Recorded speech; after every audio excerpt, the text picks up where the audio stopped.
Hi everyone, I'm Shelly from There's No Place Like Home at redheadmom8.wordpress.com. As I record this, I am actually getting prepared for our first day of the homeschool year, which is starting tomorrow. So in order to commemorate our first day of the new year, I decided that I'm going to share with you today 8 things every homeschooler hears at least once.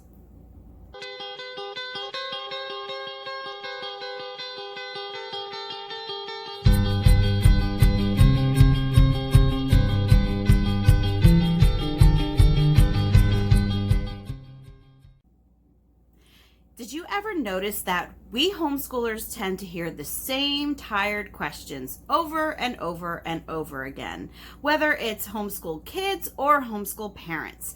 So today I thought, just for fun, that I would share 8 questions that I could remember off the top of my head that I have heard my children being asked. So today's video, I'm going to focus on questions that homeschool kids have been asked, and next week I'm actually going to focus on things that homeschool parents hear, because yeah, we get a lot of doozies too. So let's get started. So the first thing that every homeschooler hears at least once is, what's 8 times 7? Or it might be, what's 20 divided by 4? Or what year did Columbus sail the ocean blue? Or who was our first president? No matter what question it is, it's the quizzing. Inevitably, when someone hears that a child is being homeschooled, one person at least is going to take it upon themselves to start asking that child questions to make sure, that they are getting an adequate education. And I find it ironic that people think that it's okay to do this, especially in light of the fact that our public education system here in the US is failing miserably. Yet no one would even bother to ask a public school student questions like that. It wouldn't even cross their minds. So one thing that I do want to tell people who do things like this is, stop. You're not helping anything, you're embarrassing kids, and it's rude.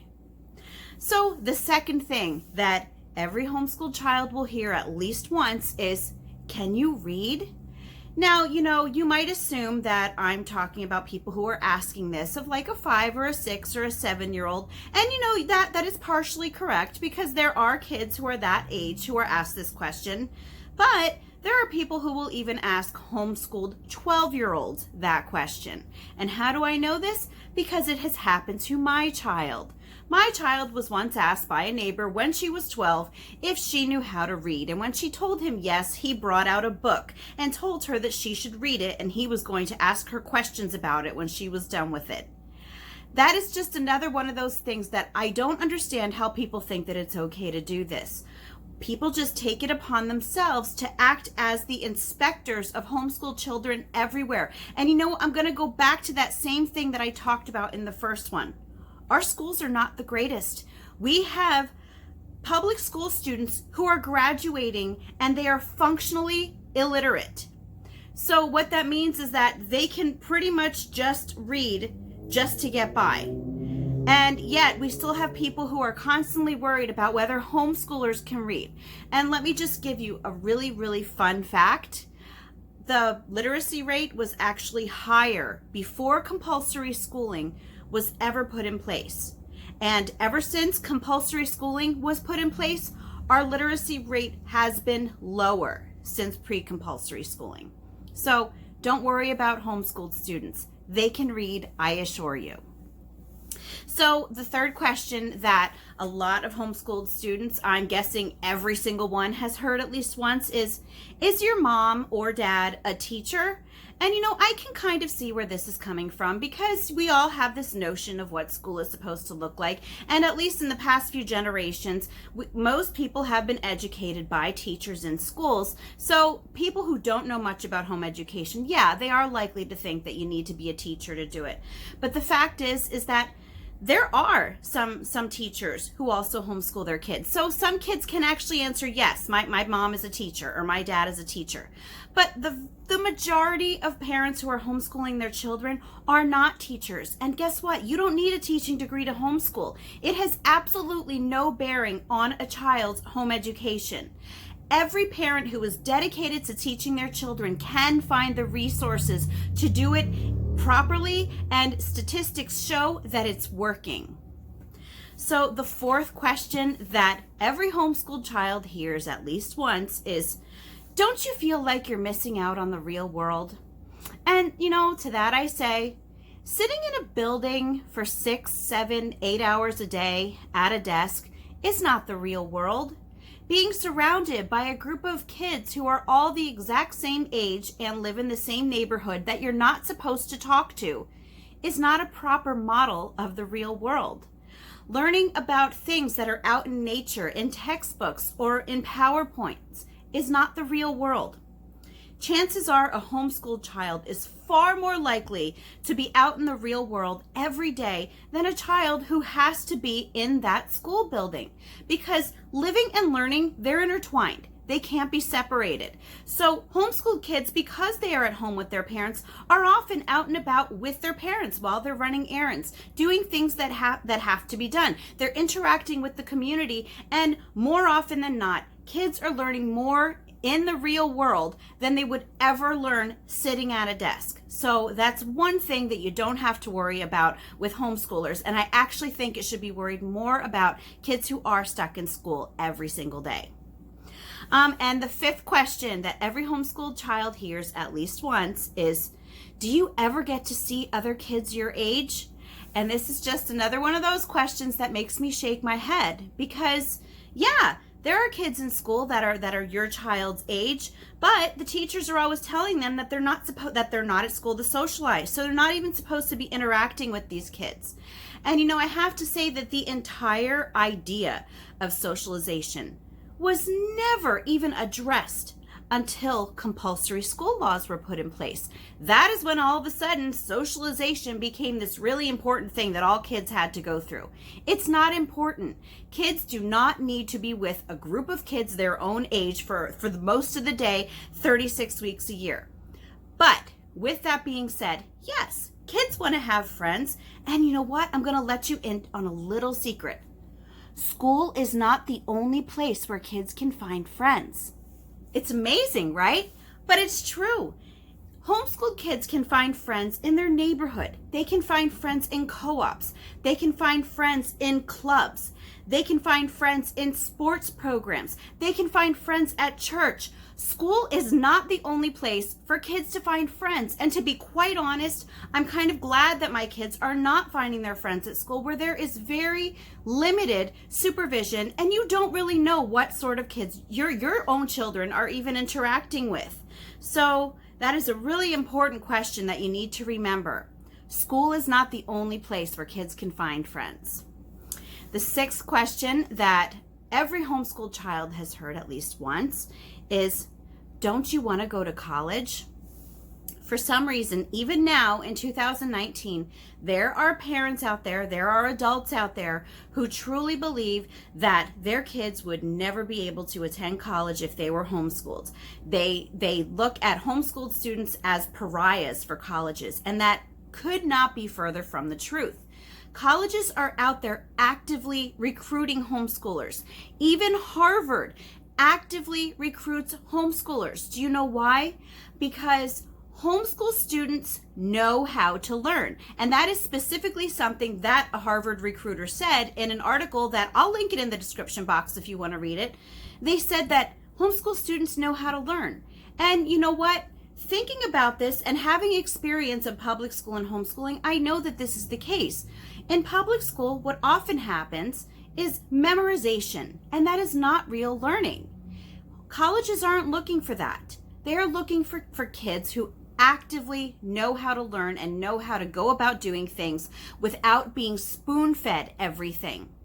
Now, I also have to add that it still astonishes me that there is such a huge push on college for every little thing, when it is becoming more and more apparent that college is not the answer for a lot of careers. And since we have so many people now who are getting college degrees, that degree is not as effective as it used to be, and it is not as it's not worth as much as it used to be because it is so common now. So another thing that I would have to say is you don't have to look look at college as like the end of the yellow brick road for homeschooling. Look into trade schools. Look into entrepreneurship. No matter what, homeschoolers can succeed no matter what path they take, even college. Don't let anyone tell you different. So the seventh thing that every homeschooled student hears at least once is, what about prom?